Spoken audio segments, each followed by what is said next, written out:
Welcome to my class.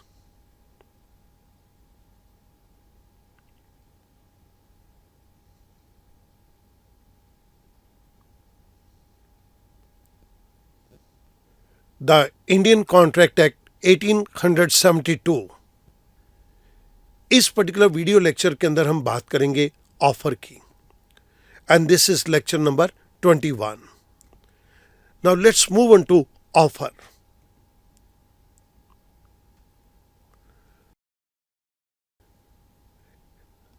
Section 2 subsection A defines offer. It states that when one person signifies to another his willingness to do or abstain from doing anything with the view to obtaining the assent of that either to such act or abstinence, he is said to make a proposal. Student, अगर आप इस definition को देखेंगे तो पहली बारी पढ़ने के अंदर तो ये कुछ समझ नहीं आता कि इसके अंदर क्या कहा गया है. मैं इस डेफिनेशन को 4 डिफरेंट पार्ट्स के अंदर डिवाइड कर दूंगा. पहले मैं इनको डिवाइड करके पार्ट्स में आपको एक्सप्लेन करूंगा और लास्ट में हम इस पूरी डेफिनेशन को कंबाइन करके एक्सप्लेन करेंगे. पहले मैं इस पूरी डेफिनेशन को 4 पार्ट्स के अंदर डिवाइड करने जा रहा हूं. When one person signifies to another his willingness to do, जब एक व्यक्ति किसी दूसरे व्यक्ति को अपनी इच्छा जाहिर करता है किसी काम को करने के लिए. To do anything with the view to obtaining the assent of that to such act, then he is said to make a proposal. जब एक व्यक्ति दूसरे व्यक्ति को अपनी इच्छा जाहिर करे किसी काम को करने के लिए, so that दूसरा व्यक्ति उसी काम को करने के लिए अपनी सहमति दे दे, तो पहले व्यक्ति ने दूसरे व्यक्ति को एक प्रपोजल दिया है. यहाँ पर हमने इस चीज को 2 हिस्सों के अंदर बांट दिया. अब मैं इसके एक एग्जाम्पल को टेकअप कर रहा हूं. We have mister seller with us. We have miss buyer with us. Seller says, I want to sell you my horse for ₹20,000. Do you want to buy it?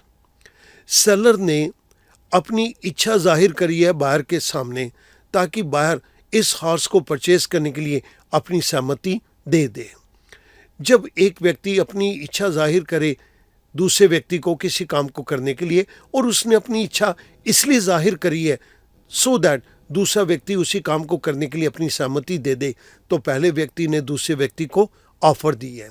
इस केस के अंदर seller ने miss buyer को एक offer दी है. Now I move on to the second part of the definition. When one person signifies to another his willingness to abstain from doing, abstain means to stop, to prevent. जब एक व्यक्ति दूसरे व्यक्ति को अपनी इच्छा जाहिर करे किसी काम को ना करने के लिए. To abstain from doing anything with the view to obtaining the assent of that to such abstinence. जब एक व्यक्ति अपनी इच्छा जाहिर करे किसी काम को ना करने के लिए और वो व्यक्ति अपनी इच्छा जाहिर दूसरे को इसलिए करे कि दूसरा व्यक्ति उस काम को ना करने के लिए अपनी सहमति दे दे, then he is said to make a proposal. अब स्टूडेंट, मैं इस पूरी लाइन को एक ही बारी इकट्ठा टेकअप कर रहा हूं. जब एक व्यक्ति दूसरे व्यक्ति को अपनी इच्छा जाहिर करे किसी काम को ना करने के लिए और वो अपनी इच्छा इसलिए जाहिर करे ताकि दूसरा व्यक्ति उसी काम को ना करने के लिए अपनी सहमति दे दे, तो पहले व्यक्ति ने दूसरे व्यक्ति को प्रपोजल दिया है, ऑफर दी है. स्टूडेंट ध्यान देंगे, पीछे वाली स्लाइड के अंदर किसी काम को करने के लिए कहा गया था, इसके अंदर किसी काम को ना करने के लिए कहा गया है. मैं अब आपके सामने ये एक सेकंड एग्जांपल को टेकअप कर रहा हूं जिसके अंदर किसी काम को ना करने के लिए कहा जा रहा है. Mister A and mister B, these are the 2 parties with us. There is another person, that is Mr. C. Mr. A Mr. B को कहता है, please do not file a suit against Mr. C for the recovery of your money, that is rupees 2 lakh. Mr. A Mr. B को कहता है, please तुम mister सी के खिलाफ 2 लाख रुपए की रिकवरी का केस फाइल ना करो.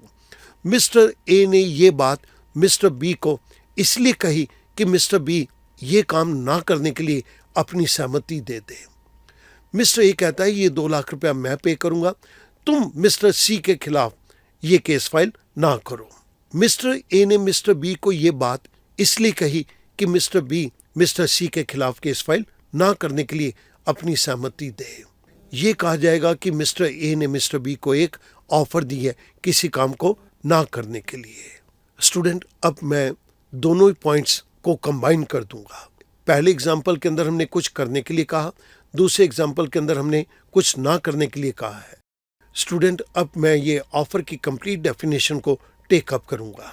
When one person signifies to another his willingness to do or to abstain from doing anything with a view to obtaining the assent of that, either to such act or abstinence, he is said to make a proposal.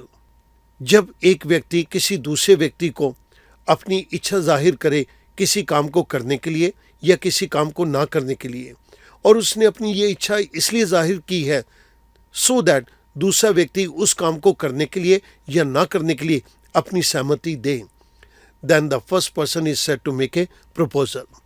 तो student, offer किसी काम को करने के लिए भी हो सकती है, ऑफर किसी काम को ना करने के लिए भी हो सकती है। Offer can be positive as well as negative. इस केस के अंदर मैं 2 टर्म्स आपको और एक्सप्लेन करना चाहता हूं। The first one is promisor and the second one is promisee. The person who makes the offer is known as promisor. जिस व्यक्ति ने ऑफर दी है उसको हम नाम देंगे प्रॉमिसर या ऑफरर।